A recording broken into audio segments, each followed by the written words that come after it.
şahsımız ve hizmetimiz adına önümüzdeki tehlikeleri ve tehlikelerden korunma yollarını ikaz buyurur musunuz?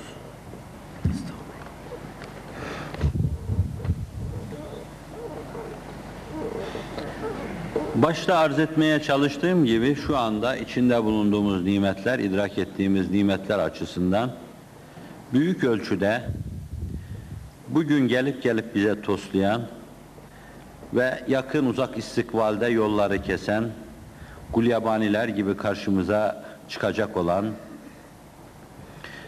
bütün tehlikelere karşı belli bir şeye tahassün etmiş bulunuyoruz. Allah'a binlerce hamd ve sena olsun. Cenab-ı Hak bu kadar cemaati Türkiye'nin içinde, Türkiye'nin dışında bir araya getirmiş, bir çizgi üzerinde bunları, bir duygu, düşünce çizgisi üzerinde bunları bir araya getirmiş, toplamış. Allah'ım kardeşlerimizi mağfiret et derken hepimiz hakkında geçerli olan bir dua yapılıyor. Eller kalkarken hepimiz için kalkıyor. Ve biz bu arkadaşlarımızı böyle ayakta, dimdik gördükçe kuvve-i maneviyemiz kuvvet buluyor, iradelerimize fer geliyor, yüreklerimize derman geliyor. Ve her yerde gürül gürül çağlayanlar gibi hizmeti gördükçe hakkaniyet üzerinde olduğumuza inanıyoruz. Allah'ın inayet ve keremiyle, değişik yönleriyle Cenab-ı Hakk'ın bir lütfuna mazharız ve bu lütfa mazhariyet bizi şu anda bize gelip toslayan, uzak ve yakın gelecekte karşımıza çıkacak gulyabaniler gibi tehlikelere karşı bizi koruyan bir şeydir, çok önemli bir şeydir. Bununla beraber benim arz edeceğim şeyler sanki bu çok büyük bir şey dediğimiz bu hususun değişik yanları olabilir. Değişik yanları. Mesela bunlardan bir tanesi her bir arkadaşımızın hassasiyetle üzerinde durması ve bir lahza hatırdan çıkarmaması gerekli olan bir mesele vardır. O da bu heyeti aliyeden ayrılmama düşüncesi. Bu cemaattan ayrılmamaya peşinen kararlı olması. Bu cemaat içinde bulunmamız bizim için Hazreti Nuh'un sefinesinde bulunma gibi bir teminattır. İnnemâ ye'kulü'z-zîbel gâsiye. Cemaattan ayrılan evvela kendini Mefisto'ya kaptırır. Şeytanın ağına düşer ve kimse onu kurtaramaz. Peygamber sözü sallallahu aleyhi ve sellem. Hele bu cemaat ve hususiyle bu cemaat içinde de bir insan bu cemaate ait bir kısım adab-ı erkanı, ihlas gibi önemli hususları koruyamıyorsa eskiden bulunduğu zemine bile düşmez, onu bile bulamaz. Diyor ki çok derin bir çukura düşmek ihtimali var. Zira iyi şeyler bozulunca hiçbir işe yaramayacak hale gelirler. Düz bir zeminde yürüyen insan düşerse ayaklarının bulunduğu yere düşer. İhlasla iman helezonunun belli bir noktasından baş aşağıya düşen bir insan düştüğü zemine düşmez. Derin bir çukura düşer. O insanın helak olma tehlikesi çok büyüktür. Bu itibarla camideki cemaatten ayrılan bir insan değildir sizin içinizden ayrılan insan. Bugün olmasa yarın çok korkunç bir felaket onu öylesine ağına alır ki hafizanallah. İmanını koruyacağından bile endişe edilir. Sizden ayrılan insanın değil yani sizin şu andaki durumunuzu muhafaza etmesi, camide, haşa camideki cemaate sıradan Müslüman demek de bana çok ağır geliyor ama genelde öyle bakıldığı için ben de öyle ifade ediyorum. Camideki insanın durumunu bile koruyamaz. Derin bir çukura düşmek ihtimali vardır. Niçin? Ve hasebil mağrem el mağnem. Koridordan içeriye girme, sarayın, arşının, tahtının bulunduğu yere yanaşma, kemiyetsiz ve keyfiyetsiz o sarayın sultanıyla tanışma, onunla buluşma ve sonra dönüp geriye dışarıya çıkma. Affedilecek gibi şey değildir bu. İnsanın kulağından hep arz etmişimdir, muallimem kulağımdan tuttu bana sen de mi dedi. İnsanın kulağından tutar ve sen de mi derler. Sıkılma sen de mi derler. Sen bütün alemin hep nur içinde değil miydi? Aydınlık bir şey yaşamıyor muydun? Her gün marifetten bahsetmiyor muydun? Çevrende çağlayanlar gibi imana doğru bir akıntı yok muydu? Kuvve-i maneviyeni takviye edebilecek şu kadar payandalar mevcut değil miydi? İman etrafında şu kadar tahşidat yok muydu? Bir vaha bile başkaları bulamazken sen hep bir çay başında, çayın yamacında yolculuk yapmıyor muydun? Der, insanın kulağını mı çekerler? Yoksa arkasından bir tekme vurur, gayalara mı atarlar? Bir şey diyemeyeceğim. Böyle suyu akibetten Allah bizi ve arkadaşlarımızı muhafaza buyursun. Bu itibarla diyorum ki hele bu cemaat. Arkadaşlarımız kendi kendilerine karar vermeliler. Cemaattan ayrılmamalılar. Zira Allah Celle Celaluhu ferdi ibadetleriyle koruma teahhüdü bir ise şayet, ferdi cemaat içinde koruma teahhüdü ondur. Fert Gavs-ı Azam ferdi ferid olabilir. Koruma teahhüdü birdir.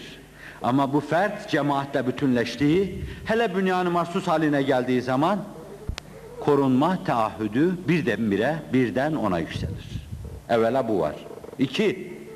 Cemaat-i Allah'ın öyle lütufları vardır ki fert katiyen ferdi ibadetiyle bunu yakalayamayacaktır. Mesela buyurun siz, bir manada misal arz ediyorum.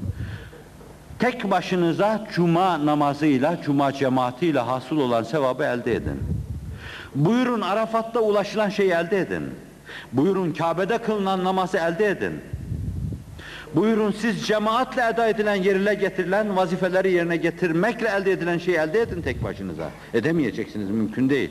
Okul açamayacaksınız, üniversite hazırlık kursu açamayacaksınız. En küçük manada dahi, küçük bir hücre gibi bir ev açamayacak, 3-5 insana bakamayacaksınız. Bütün bunların olabilmesi ancak cemaate bağlı.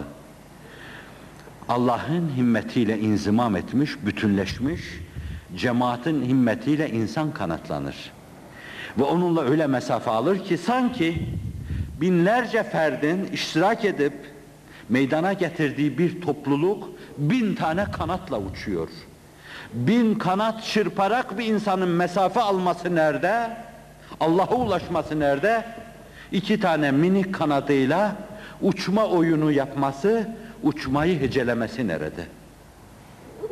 Bu itibarla evlerinize kapansanız, her gece 1000 rekat namaz kılsanız, 1000 rekat diyorum ve bunu söylerken her halime nigahban olan Allah'ıma nazar itibarı alarak söylüyorum. Tek başınıza yapacağınız bu şeyle cemaat içinde sadece farzları kılan insanın kâbına ulaşamayacağınızı isterseniz kasemle size teminat verebilirim. Ulaşamazsınız. Korunma istiyorsa arkadaşlarımız evvela cemaate sığınsın. Onların açılan elleri altında ellerini Allah'a açsın. Onların inşiraha uğrayan sineleri altında sadrını, sinesini Allah'a açsın. Onların Allah'a teveccüh eden gözlerinin arkasında gözlerini Allah'a tevcih etsin. Onların Allah'a doğru yürüyen ayaklarının arkasında Allah'a doğru yürüsün. Onlarla beraber olsun. Zira onların içinden bir tanesi şayet belli bir mazhariyete ererse la yeşka celisuhum sırrı zuhur eder. İçinizden bir tek insan aranılan şeyi elde ederse şayet onların hiçbiri inşallah mahrum olmaz. Ve bu mazhariyeti tek başımıza ferden ferda bizim elde etmemiz mümkün değildir. Hatta bildiğiniz gibi bir layıkada diyor ki, hani bugünlerde kafama takılıyor ve beni çok meşgul ediyordu. Bu kadar gaileler, bu kadar dağlar, yani bu kadar benim mefhum olarak, mana olarak arz etmem bu meseleleri çok iyi bilenleri rahatsız etmesin. Sokakların böyle zift kanal gibi aktığı bir dönemde acaba bu talebeler kendilerini nasıl kurtaracaklar? Dalalete nasıl mukavemet edecekler? Küfrana nasıl mukavemet edecekler? İhtar edildi diyor. Sizin imanla cennete gireceğiniz, kabre gireceğiniz ihtar edildi. Öyle bir dönemde ihtar ediliyor ki diyor bir ehli keşif, zannımca kendisi, bir ehli keşfin müşahedesiyle bir mahallede 40 ölü geçti, ancak bir veya ikisi kendini kurtarabilmişti. Şimdi böyle bir dönemde diyor ki, imanla kabre girecekler.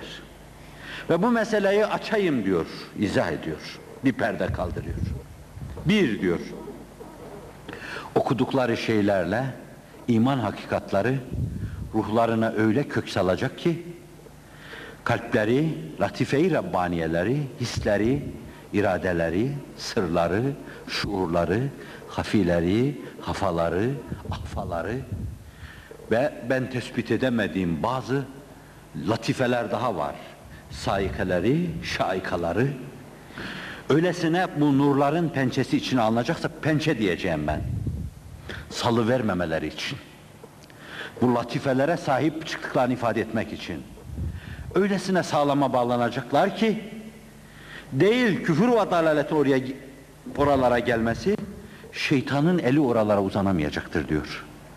İnşallah evvela arkadaşlarımızın hem talim hem de taallüm daireleri içinde bulunan, bize Allah'ın bu büyük lütfu, bu büyük ihsanı cemaat halinde yaşanıyor, yaşanacak, daha derin buğutlarda yaşanacaktır inşallah. Birincisi bu diyor. Bundan dolayı inşallah sizler imanla kabre gireceksiniz. En önemli mesele.